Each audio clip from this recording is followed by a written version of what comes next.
It doesn't matter which version you play. I've played the good version of it too. Correct. I've played the good version of it too, and it's still a terrible game. Yeah, let's fight. I want to play it again though. I want to refresh my memory before we. You don't. I do play it again.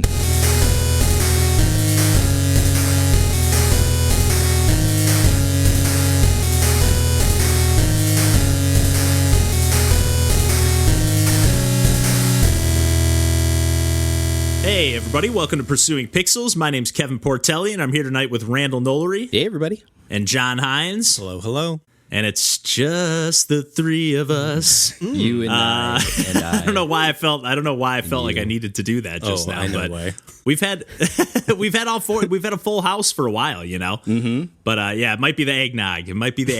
But I endorse eggnog. Anyways, we're back as always to talk some video games per usual. Mm-hmm. And why don't you take things away and get us started, Randall, and get us warmed up here? Yeah. So I got an Xbox Series X. I managed to get a hold of one of these things. Nice. Yeah. You beat DJ to the race to the next generation. I know. He was hot on that PS5. And I'll be fair. The PS5 has been a little bit harder to get even than the Xbox Series X. For sure, yeah. That's like, and the aftermarket kind of proves that fact as far as the prices some of these things go for. Yeah, it's insane. I would not pay aftermarket prices. I was, although I did pay bundle prices because I had to get it through GameStop, so I'm not sure that that's too much better. Although I did get the little expansion SSD thing for an extra terabyte, which has already come in handy because these games are pretty large. Yeah.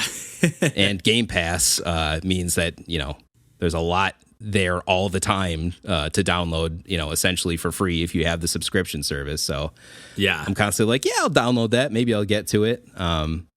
But yeah, it's been fun because I've already got the 4K TV, but I didn't really have anything to kind of take advantage of it that much. I had an Xbox One X kind of when that came out, and that does some 4K stuff, but not at full frames, typically. Yeah, not many of the games offered it. It was more like the stuff, like the streaming services that would offer, video and stuff like that. But exactly. Yeah. But the Series X is a beef. This thing can run a lot of games, 4K 60, and the main reason I picked one up this quickly was backwards compatibility. I love what Microsoft does with backwards compatibility. It's amazing. I'm new to the platform with Xbox One, but yeah, I love it already, and I don't even have anything to go backwards with. Right. And I do. I was able to carry my account over from my 360 days. I still have the same Castle Crashers icon, which is hilarious because now, so it came over, but it's like a really small icon in the middle of my profile picture. It takes up at best 30% of my profile picture real estate, but I'm keeping That's great. But no, I'm enjoying it for all those backwards compatibility and the auto HDR functionality. Like playing Geometry Wars 2 on this 4K TV with HDR means that all of the lighting effects and neon just pops off the screen in a really cool way. The closest I can compare it to is in a video game sense that I've experienced is when you first tried the 3DS and the 3DS's kind of effects that way where you're like, wow, this is kind of a new thing. This is a new way to view this.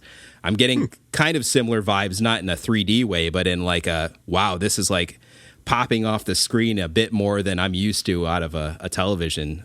So the Series X is doing that with games that I bought, 8-10 years ago. Yeah, I was going to say Geometry Wars 2, even though it was the sequel, is not a brand new game by any means. No, that was still a 360 game. Yeah. And it's it feels like a new experience because of the auto HDR and the backwards compatibility stuff they do. And then getting into games is so fast. Getting back into games is automatic to the point where it feels like a Switch when you have a Switch game open. It's kind of the same effect. And nice. Hard to go back, honestly. Yeah, well, you don't need to. Yeah. You're able. That's so cool. And again, to just kind of reiterate why I like that backwards compatibility as somebody who didn't have the consoles before. Right. Even I could bitch, actually, because I did have a 360 and I was not able to transfer my account. I think I might have mentioned that on a previous episode of the podcast, but I couldn't recover it. I couldn't remember my password. That's I guess, on me halfway. Yeah. But I'm able to a lot of these games I thought were lost to time. Right. On like the PS3, right. I had a lot of games on my PS3. My PS3 overheats the second I turn it on, so it's like I don't want to buy another PlayStation 3. Right. And maybe I forgot the password on that. Who knows if I'll even be able to recover that account? So it's like I can go back and buy like Might and Magic, Clash of Heroes, and Critter Crunch, and like all these games I loved on my PS3. I can just buy them on presumably the new Xbox console. Right. Yeah. That's just so cool that those games are available when that's a worry with these digital platforms for sure. Yeah. And you can go back and play them. I mean, there's a bunch of original Xbox games that are on the digital storefront. Like most of the ones that are notable are there and they play better than they ever have. It's like, really, hell yeah. I love that. I played a little bit on my Xbox One, but Panzer Dragoon, Orta. Yeah. That was on. I think they took it off Game Pass, but it looked great. I mean, it looked obviously better than like a Dreamcast game. I mean, it looked nice. It looked like a super sharp Xbox game. And with that arcadey style, it worked. I booted Orta because I had heard that was another good game for that auto HDR functionality, and it nice a week or two ago, and it's beautiful, and like everything pops out with the dragoon shooting its lasers out, like it just looks so good. It's so smooth, and I just love the Panzer Dragoon games anyway. Yeah, they're super fun. Yeah, very pleased about that. But yeah, that was all in the before timeline, and I'm glad I still own it because like lately times have been very stressful where I haven't played too much in the meantime. Not to get too into it, but not just my job, but my whole agency was about to be dissolved. So I didn't have a lot of brain real estate otherwise lately. But Rocket League is really good for that. Hey, it's always there. Rocket League's always there for us. Rocket League is always there for you. And always there for everybody now that it's free to play. So it is. And on that same subject, I'll give them credit, developers of Rocket League, because it's like it's free to play, but I don't feel like it's too predatory. I feel like I'm still having the same experience, and it helps, of course, that I'm carrying over an account that I've had for years now, so I have a lot of unlocks already. But I didn't feel but even like there was still, any big like change. it never like purely cosmetic. It seems like anything is just like, do you want to drive the Jeep from Jurassic Park? Give us $5, you know. Otherwise, you're gonna have to drive this like kind of generic looking dragster or whatever. Yeah. Or the awesome van with like the van. I love that van. I decked out the van with all the Christmas stuff that I had unlocked, I think from when I was playing it on PS4. So a while ago, probably like 4 or 5 years ago. But that's just such a great game to go back to when you have no brain left and you just like, I just want to push buttons and just stare at this blankly and win some matches and get my rank up. And it's so good for that. And it's even better on the new Xbox because it just plays beautifully and it's like full frame rate. I feel like I'm playing better on this new system because I can see everything clearer and it's just like so fast to me. I don't know. It's great. I'm enjoying it. Rocket League is just always good. That's like my go-to of like, hey, I want to either like listen to this podcast or listen to this new album or whatever. Just like I need to shut my brain down, like and focus on kind of something else, but also be occupied. Yep. Mm-hmm. That's it. And once again, the HDR, all the neon in that game too pops out like crazy. So that helps too. Nice. All right. Well, before we get off the Xbox stuff, even though I'm a generation behind still, I was actually booting up a game on Game Pass that I think you also checked out real quick, Randall, because I threw it in the Discord. Yeah. Like, hey, you guys should check out Unruly Heroes, because I know you and Tina like to play a lot of co-op games together. And this one, it seemed like right off the bat, there's like it's a 2D side-scrolling like platformer / beat 'em up, I would say, where there's 4 different characters. You can swap between the 4 different characters, and it's made by it's a new team. I think it's like Magic Design Games or something. But we'll have a link in the episode description. But it's a lot of former Ubisoft devs, and specifically a lot of devs that came from the Rayman Origins and Rayman Legends teams, and which I know Randall. Yeah, you can feel it, although, Randall, you and I disagree on those games quite a bit. And it sounds like we might disagree on this game a little bit, too. Yeah. In totally opposite directions. Yes. So I'm kind of interested to have this discussion here. But real quick, I guess with Unruly Heroes, it being that I kind of pitched it to you as like, hey, you should check this out. Like, it's...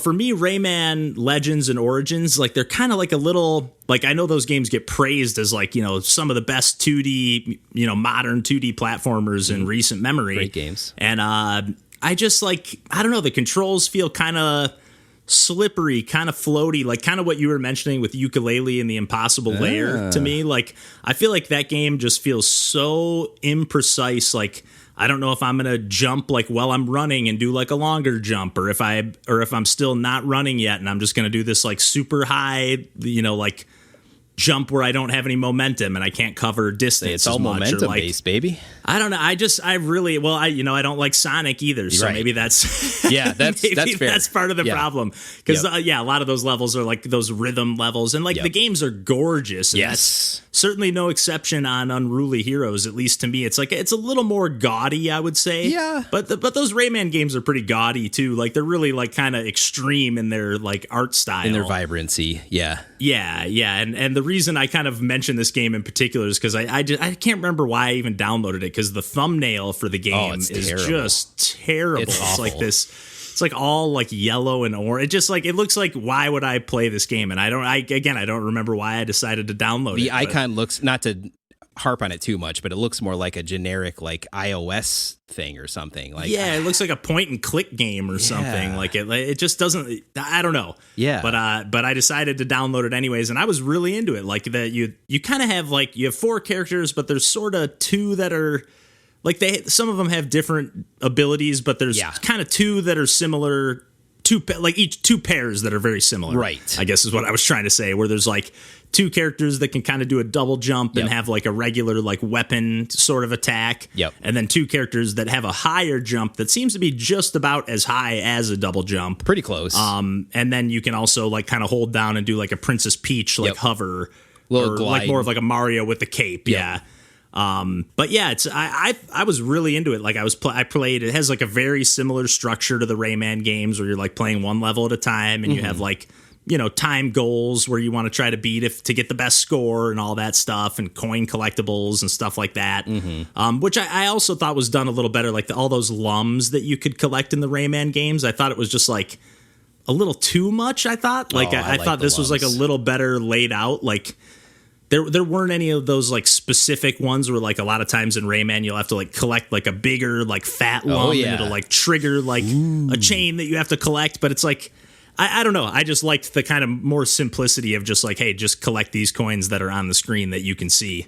I like me some secrets. But yeah, what about you? I like, again, I was kind of surprised, especially once I realized like it was from former Rayman devs. I wasn't super excited to boot it up, but then when I played maybe the first 3-4 levels, I was like, I'm into this game. I do like. I agree with you that I do like the visuals of the gameplay when you're playing it. I don't necessarily like any of the presentation at all leading up to it. Like icon and then booting the game and then getting into the game all felt kind of like it wasn't polished completely to me. And then even in the game, I felt like it could use a little bit more polish as far as like when you're flipping characters and stuff. I wanted a little bit more like clear visual cues on some of this stuff that wasn't quite there. And we got used to it.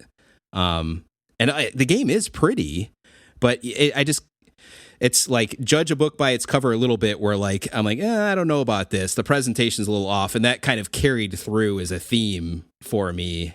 That I'm like, man, this needed like a few more months to bake in the oven just to do these final like presentation polish touches and maybe a little bit of quality life stuff. And then even playing the levels, I prefer more the Rayman. The Sonic comparison's pretty good because I kind of prefer that style where it's like momentum, you're kind of flowing through, you're going fast. There's not a lot on the ground to stop your momentum from continuing to jump, and you're hitting enemies kind of on the fly, where this is a lot more kind of... In Sonic, you're doing that? Yeah. Oh my God! I don't know what game you're playing, man. What are you talking about? All I do is hit enemies when I'm running on the ground. I just hit enemies and run into barriers. It's like it's the most frustrating experience. For me. That's why I don't like those games. I don't know what Sonic games you're playing, but yes, there are occasional I'm half messing Sonic, around. but you got to get good. You see them ahead, and you jump I guess so. But hey, I'm half messing around. But I really do. I suck at those games. Like I never feel like I get in the groove with either Sonic or Rayman. That's fair. I feel like I'm battling the controls at all times. That's fair. Yeah, and there's definitely people on both sides of that fence. You're far from the only one. For sure, yeah. But Unruly Heroes to me is more like it was more platformy and like I have to jump over a lot of stuff, and it's very like precision. You have to jump over some of these things, and that got kind of old quickly to me. I don't know. I guess that might be the difference, because that's typically what I'm looking for in a platformer. Although I do, again, there's a demo that I checked out that I'm going to talk about a little later that kind of has some Sonic elements to like the speed. If you're going for the speed running, you don't have to, but if you're going to kind of clear the levels quickly, but it feels great. So like I can enjoy that in games, but like I don't know, something about the level design. And it's funny, we were actually talking before the recording about Rayman Jungle Run, which was like an auto runner version of those Rayman games, like from, I'm assuming, the same team, or it's at least got the same, kind of art style and presentation. But because those levels were designed to be like very specifically cleared. Right. And I guess I guess they are too in Rayman Legends and Origins, but like it was just more readable to me, I guess. Like I never felt like I was guessing what I needed to do, or like I never felt like I never was like, oh, I jumped with no momentum. Like I was kind of saying before, like I always like had the momentum I needed to. I don't know. I just found none of the frustrations in that game that I found in Origins and Legends. What I'll give you a lot of Sonic games, and a little bit in Rayman, although less so, is sometimes those levels are more fun to replay than they might be to play the first time, because there is some element of like that flow state is easier if you kind of know what to expect, even to some vague degree. And that's a lot more fun once you kind of have that frame of reference for a given level structure. Yeah, I definitely I know what you mean, and especially with Sonic too, because they're like so open-ended. Yep.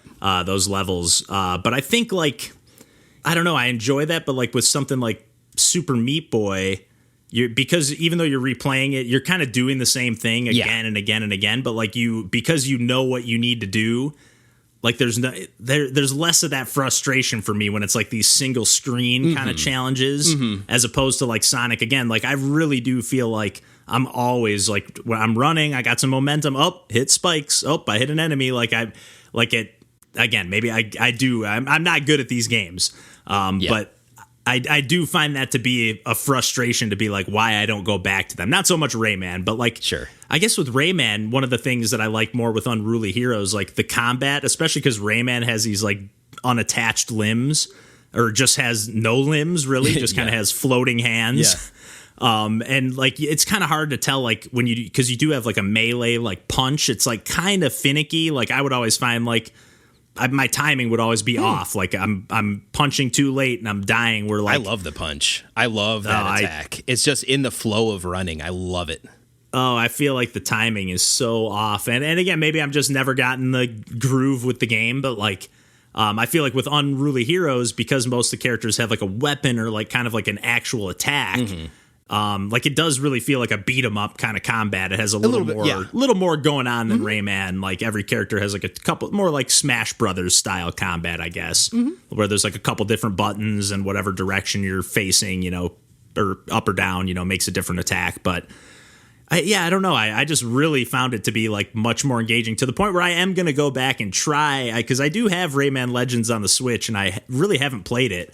Other than like I had it on my PS4 or whatever on PS Plus, and I played it on there, and then I was like, you know what? Maybe I'll get rid of this cartridge on Switch. I don't need to have this, but I'm having second thoughts after Unruly Heroes. So you should play it. See if I change my tune. Wii U is the best way to play Rayman Legends. That's the best version of that game. I know all the. What's that character's name that you control with the gamepad? It's been long enough that I don't remember now. It's like this little frog character. Murphy, or I think it's Murphy. Yeah. yeah, it was originally going to be a Wii U exclusive, I believe, and then they changed it, last minute. Well, I wonder how that would work on that one. Yeah. Yeah. Although I only played it a little bit on PS4, and I wonder if they ever implemented any of the like touchpad controls. I don't know if I ever got to my the Murphy recollection levels. they kind of did, but you have to use the control sticks essentially in lieu of a touch interface type of thing, and it's just not the same. Yeah, well, you know how like the DualShock 4 or whatever has that like touchscreen pad on the front of it. Like that would be nice if they used that, but I don't think they did. I think it was just joystick, and it doesn't feel good. Right. Because like it's not just joystick, it's also like you got to do like a lot of timed like button presses of like snip this rope with this kind of just like extra character. It's kind of like almost meant to be like a co-op mode. Yep. I feel that's why I loved where that would Tina really and I shine. played Yeah, basically through that game that way, and it was amazing. That's the way it was developed. Yeah, but I would say what I will say is I would say either on Wii U or like any version of it, I would say it kind of falters as a single player game. Like I do feel like you almost need to have a second player controlling that Murphy character. It personally, like I didn't find it enjoyable to be playing by myself and also having to multitask with that character. Yeah, like I would dread those levels. Like I'm pretty sure that's when I stopped playing. Like after I hit a few of those, I was just like, I'm done with this game. They're so fun on Wii U. Like I said, maybe I'm going to give Legends another try before I potentially pawn it off on my brother and give him that game, see what he thinks of it. There you go. So yeah, I guess before we move on to some other stuff that we were going to talk about, I mentioned briefly a demo that I checked out that kind of had some Sonic vibes. I checked out this game called Aurascope, and it's very... like it's got Sonic vibes in the sense that like it's a 2D platformer obviously, and it does have like kind of open-ended routes it seems, and it's pretty straightforward on the sense like the controls. It took me just a second to get used to. There's like a little bit of like a weightiness or like a gliding, like you have a little bit of weight to your like momentum. I guess momentum, you say. Yes, exactly. Yeah. So, but like you have this almost like I don't know if anybody remembers that game Tomba on PS1, man. Tomba and Tomba 2. But you have this like kind of yeah, they're pretty cool and they have really interesting art style too. But you remember the character had that kind of like dive mechanic, like where you could kind of like jump and then like your double jump was kind of a dive. So you sort of have this in that game, but you have a really nice sense of control over that while you're in the air. And then you also almost have like a Mario like double jump mechanic where like if you do that dive midair when you land on the ground, you're kind of like landing on your hands because you're doing this dive, and then if you jump right at that time, you do like a spring off your hands and do like an extra high jump, which feels amazing. And then you can also, as you're like in the Sonic sense, as you're like running down an incline, you can just hit down and your character will roll up into a ball and just like start mowing down enemies. It is like really tough to land on enemies. Like you have to land like right fucking on top of them. But this game is like it's like a beta version of the demo, but it feels really polished other than the fact that it like slowed down on me a tiny bit a couple times, but it's just like an opening level that's like kind of open-ended, like, some light, nowhere near as open-ended as something like Yoshi's Island, but like, a little bit of that exploration, like different routes and whatnot, but definitely kind of an emphasis. I'm into it. Yeah, but with an emphasis on also speed running to the point where it looks like they're going to implement like ghosts. You can like race your best time through levels and like race your friends' times and stuff like that. So just a game that's got like a really great pixel art style. Nice. Oh, and there's a whole nother mechanic. Like the main kind of mechanic in the game is like you can actually go up to these blocks and like you activate your Aurascope is what I think it's called, the ability, and you just like absorb them. You can hold up to 10 at a time, and then you'll get up to these like grid areas where you can like reactivate that Aurascope and then place blocks within that grid area that you can use then as platforms. Okay. And it looks like in the trailers and stuff I've seen, there's going to be like different types of blocks where they have like, like an upward like wind draft that you need to ride up. So there's going to be like some puzzle platforming going on as well. Nice. It just like it played so nice. And the only other game from this developer, I really want to check it out because it looks like it's a fan made Mario and Luigi like platformer, like to the point where it actually looks like the sprites look more like they're from like the Mario and Luigi RPG games. Nice. But it's I don't know, it's just like it was the only other thing they had on itch.io, so I definitely want to check that out because it looks like it looks like a Mario side-scrolling platformer that's going more for like a traditional Mario game and not like a super kaiju Mario, or not kaiju, but what are those Mario, those Kaizo. Yeah, just those super crazy Mario levels. And then just real quick, I played one other demo called Elechead, like electricity head, but shortened into one word. But really cool concept. It was a pretty short demo. I think it was just like 15 minutes, but the polish on this game is unbelievable. It has like a couple different palettes you can swap through, but basically any platform or wall, because you can't wall jump, but you can wall slide. But any platform or wall that you're touching, because you're kind of controlling this like electric, like chibi robo looking character. Anything that you're touching will become then electrified and activated. So you're kind of using that to kind of puzzle platform your way around to open gates. And, it's pretty simple from what I saw so far, but it seems like there is so much more you could do with this concept. I can't wait for the full release of this game. And it's from a developer named Nama Takahashi. And I really recommend checking out some of their other games, because I also checked out Projection Remains and I Want to Eat the Sun, and both of them were fantastic. Nice. And I did streams of all these games too, so really like just a little playthrough of the demos. So really, really fun. Recommend checking all these out. And specifically, Aurascope and Elechead are like very high on my like most wanted games. Like I cannot wait for those to come out in a full-fledged version. So that's awesome. Yeah, but I know you've been poking around with some stuff on the PC as well, John. Yes. So I picked up the PICO-8 as part of the Itch.io bundle for racial justice that we've mentioned time and time again on this. Yes. And that virtual console has been on my radar as soon as I found out about it, like years ago. And I've always kind of wanted to get into game development, but never got past like the few Unity tutorials or, whatever project or platform I was looking at the time. So, Kevin was bringing up High Stakes on a previous episode, which was a PICO-8 game that sounded so interesting that I really wanted to play it. And, I had the time, and PICO-8 runs on Mac, so my lack of a PC wasn't, really holding me back on that end.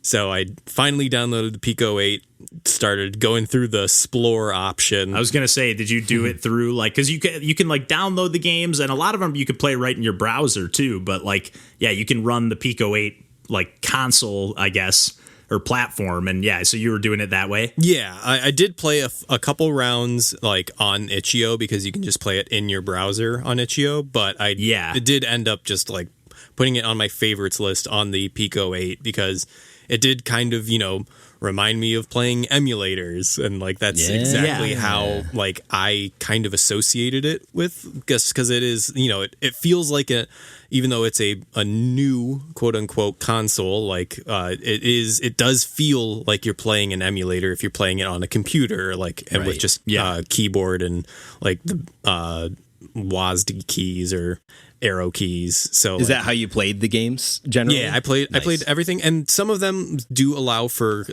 mouse support too, which is really nice. Like one of the games Kevin recommended to me was Breakolf, and that I think is exclusively mouse controls. Huh. You actually can play it with the controller, but it feels very weird. But you can kind of like hold down a button and then pull in whatever direction. You're kind of like doing like sort of like a slingshot, like Angry Birds style mechanic, where you're like grabbing the ball and like pulling it away. And but then it feels so, I can't imagine like getting the level of precision that a mouse. Oh yeah, the mouse feels so nice, because it lets you grab anywhere on the screen. You don't have to grab like right on the ball. That's nice. And that feels so nice. Okay, that is, okay, because like you are limited by the borders in Breakolf. It's like breakout golf. Like it's a golf game that you need to break a certain amount of blocks on the field before the hole appears, and that's how you clear it. That's awesome. Yeah, it's more like mini golf. You're not like shooting anything in the air. It's all like top down. It's all putting. Mini golf.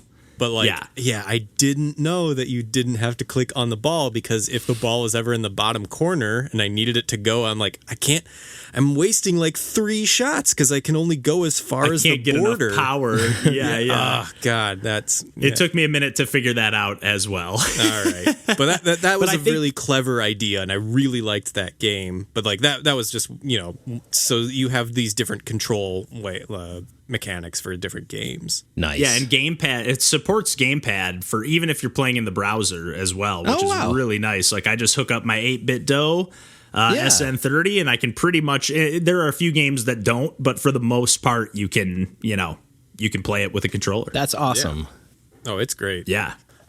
But yeah, so I played a bit of high stakes. I was able to clear the first level, because there are different levels that you bet in your blood to advance through, and I'm really bad. It's at the game. hard. It's so fucking hard, because there is a lot of luck involved. Oh, for sure, absolutely. But like it is a gambling game where you're taking chances, which I think I mentioned last week. Oh yeah, but like it is like, again, even though it's high stakes, it's a low enough stakes game that like you can feel like I can just play like another round immediately. Right. Like you're never like in such a bad enough position that you don't feel like despair at whatever.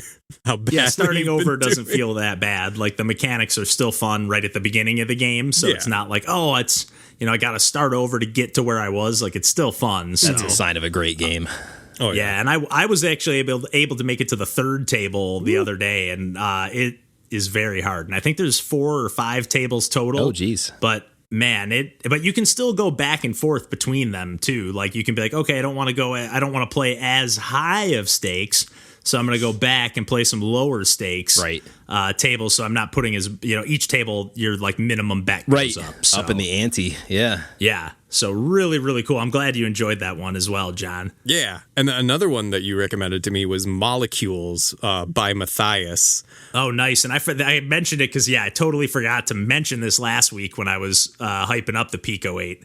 Oh, yeah. And like I remember like you were like, oh yeah, John, this is right up your alley for a puzzle game. And it's a 3D, like it will show you the level beforehand as like it rotates the level, which is a series of circles or orbs in they're like nodes, kind of. Yeah, but they're like connected in a 3D arrangement, but as soon as the level starts, they're locked in a camera view. Okay. So you have to kind of like internalize it when they do like the sweep before you start playing the actual level, and then you have to move and collect all of the like orange nodes before the final node is like able to be accessed and completed. And you can't double back on anything, so like if you're stuck in an area, you fail and you have to restart.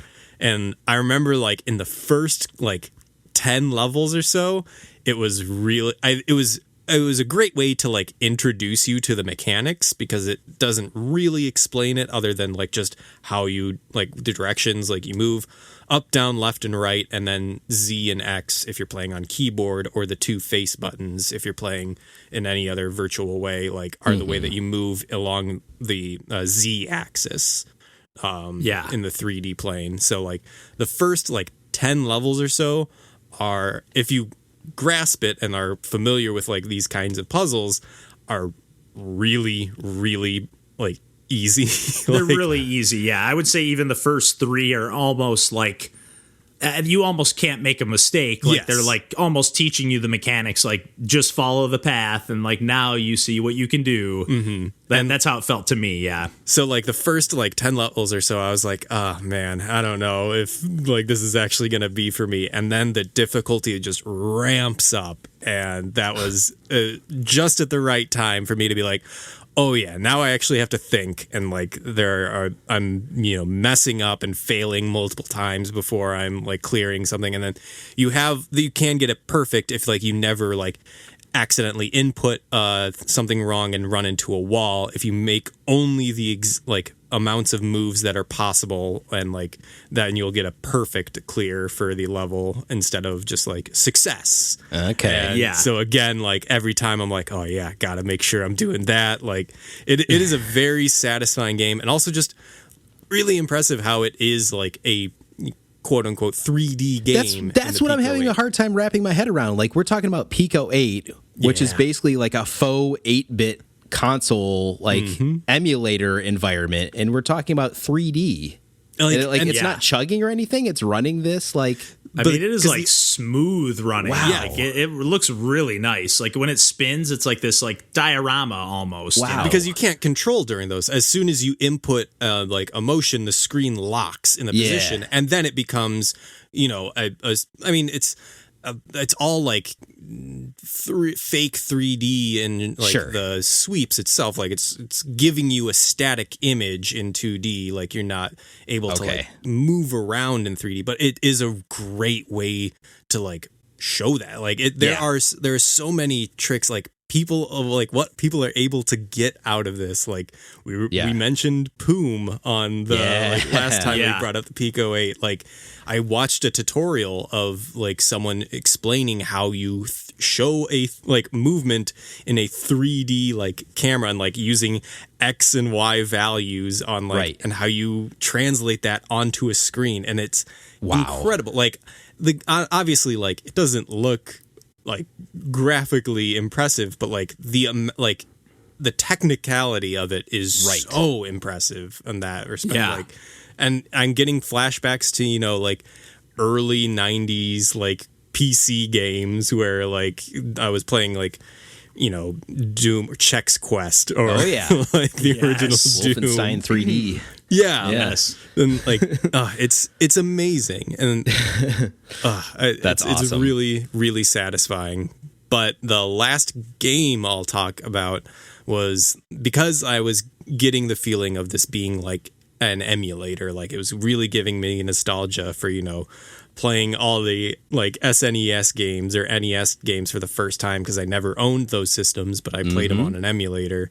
And like most of the games that I would play were RPGs, and I really wanted to find an RPG on the PICO-8. And there's a surprisingly like small amount of them. There's really not many. And I would say it's more heavy on like puzzle games, platformers, and like arcadey type things. Yeah, and I think part of that is kind of the like just there's a memory limitation on the PICO-8. Like you can only have so many tiles, you can only have so many anything. So like, even like lines of code, it's like very, very specific. Yeah, so like you really can't have very many unique enemies, or if they are, then they have to like basically be a size of a tile. And like then you like it's just so it's really great, but at the same time, it's like frustrating to kind of still see it in its infancy, I guess. Like, because I know that we will get to the point where someone will make something incredible, but like for the time being, like people are still kind of figuring it out. And one of the games that is in, I think it's still a work in progress technically. Yeah, it said it was a demo when I checked it out. Yeah, I think, well, at least the original post for it it's in version 0.1 or 0. Yeah, that's the version I played, but it is Wandering Magic by Overkill, and it was originally done for the 3C Jam, which is 3-color, which is also a thing that I think is really strong about it. And it looks awesome. Yeah, it looks great. It looks like very bare bones. It's basically, I think, just like a blue, a red, and black background. And doesn't have a lot of extraneous information there. But like because of that, it looks like really everything's very like readily understandable right from the get go. Yeah, and like it doesn't have like it's like kind of an Ys style combat.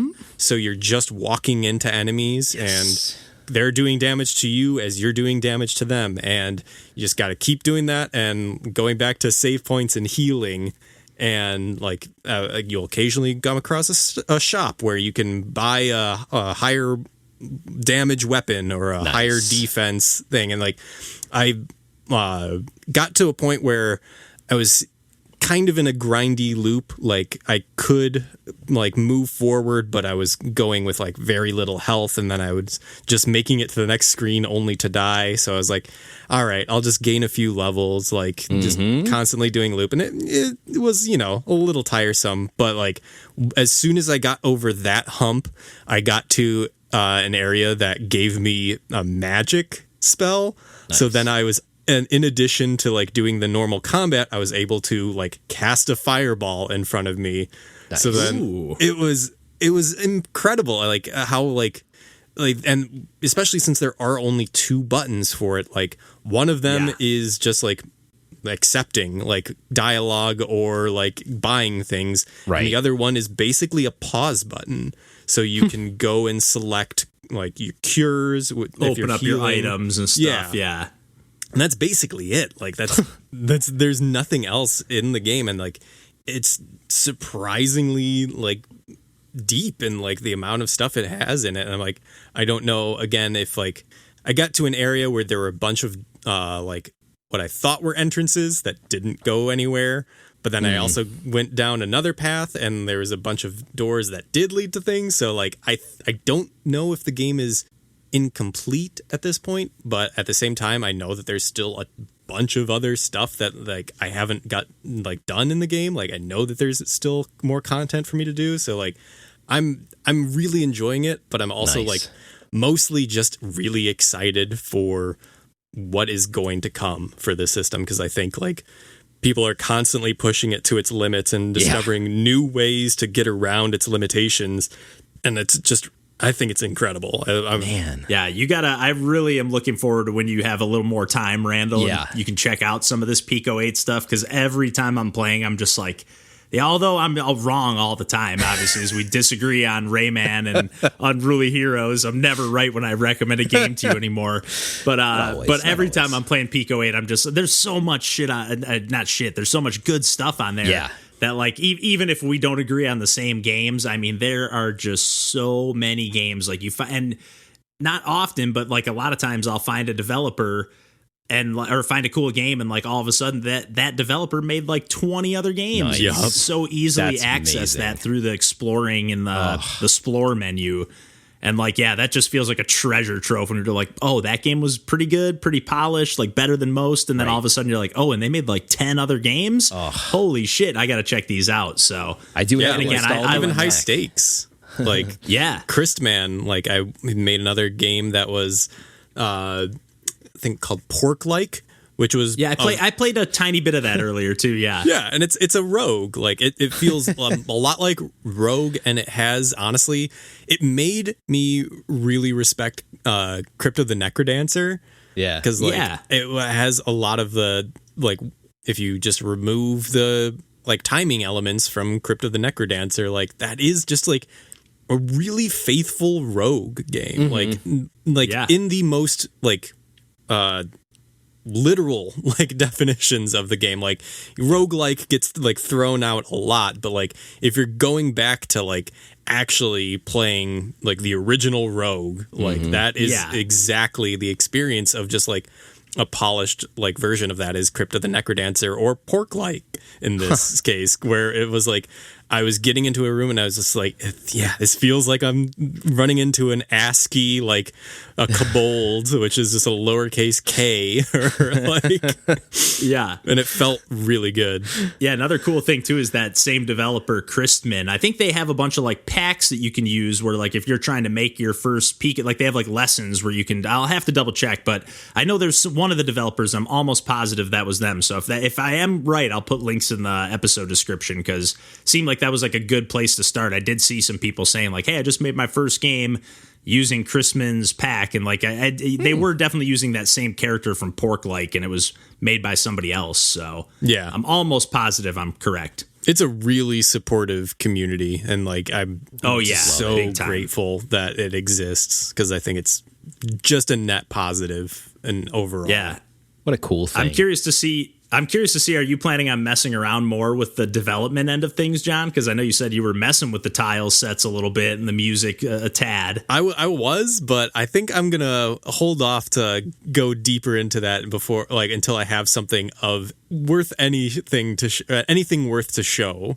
Yeah. But yeah, I'm definitely enjoying, like, going into the music editor and, like, it's a really, really satisfying, and it's very streamlined again because everything has these memory limitations and the hardware limitations that are imposed on it, like, makes it a lot easier to understand than, say, if you're trying to make something in an SNES like sound card or a Genesis sound card, like, just making it as simple as possible, like, really constrains you, but also makes it a lot of fun to just mess around in. That's awesome. Nice.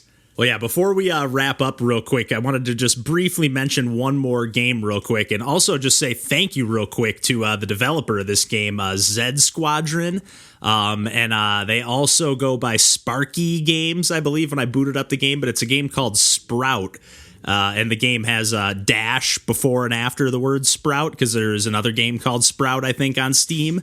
But anyways, the reason I wanted to say thanks is because they actually sent us a copy of the game, and it was a game that, like, caught my eye a long time ago. I think back when I first made our, like, Twitter account, when we first started the podcast, they were posting, like, development, tweets and stuff like that.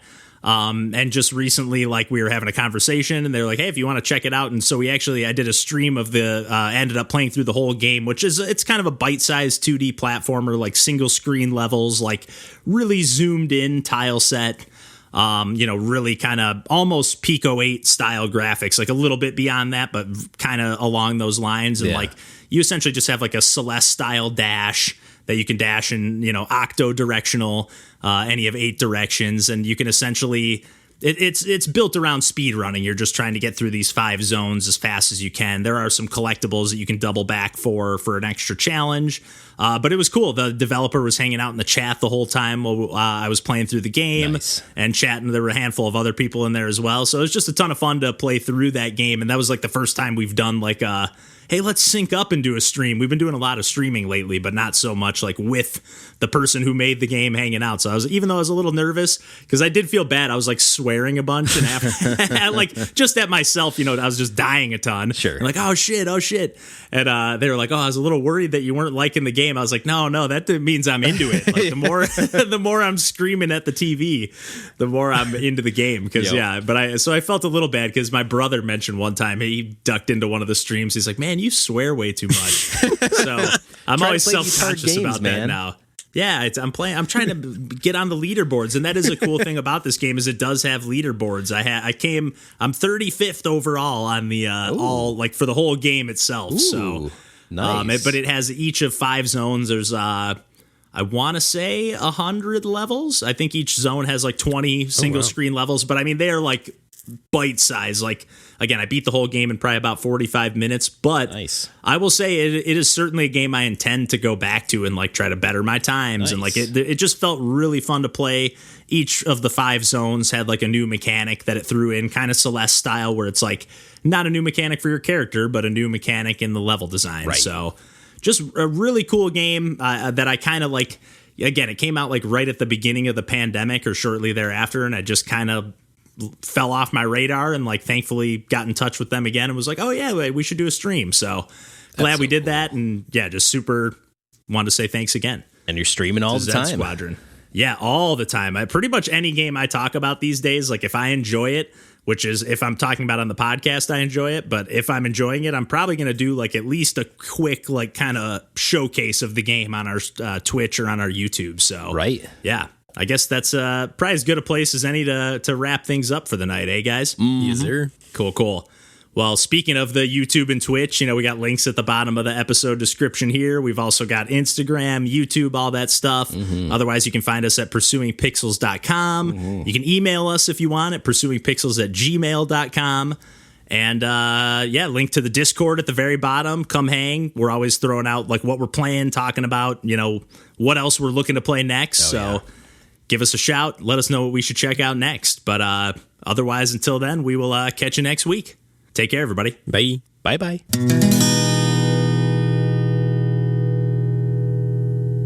Yeah, as soon as like I was done like talking on like my third game, I'm like, I'm not gonna go into like my own like that's plenty of John talking about Pico for the time being. Hey man, I'll listen. Man. Yeah, I was ready for you to keep going. I was like, hey, he said he was going to talk about the tile sets and stuff. I was like, did he forget? Yeah.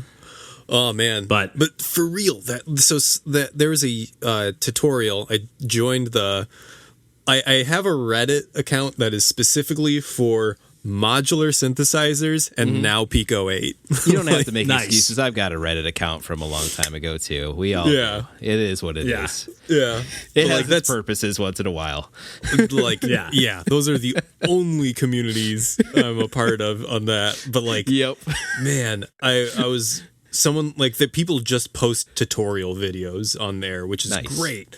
Also, Kevin, you threw out one of the guys for the music tutorials, and like as soon as like I looked him up, I realized, that's who I've been watching like 5 videos in a row of. Oh, is it Gruber? Yeah, Gruber music. Yeah. Every game I play where I'm like, man, this song's got a jam, and then like this song is jamming, and then it's like Gruber music soundtrack. I'm just like, I wonder if they have like a library of like, hey, use these in your PICO-8 games. Like, feel free to use these, you know? I mean, like his tutorials are just really, really good. Like they have made one where it's like specifically of, it was like, like there are only 5 octaves that you can use, but there is a customizable instrument or waveform that they have 8 slots for those, and they're like everything is centered to middle octave C,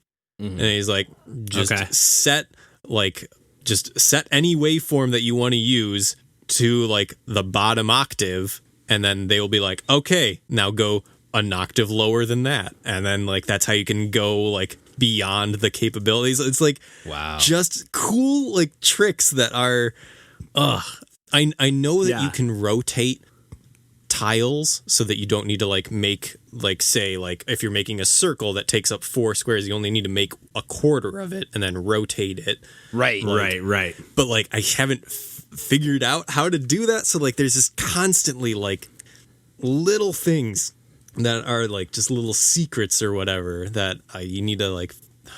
People are really like pushing this to its limit. Like I'm so excited to get like once we're in like the like end of life cycle like game level of games that we'll get out of this. It's baby, going to be nuts. Yeah, baby. Well, the crazy thing too is the person that developed PICO-8 also developed it's like a voxel fantasy console. Yeah.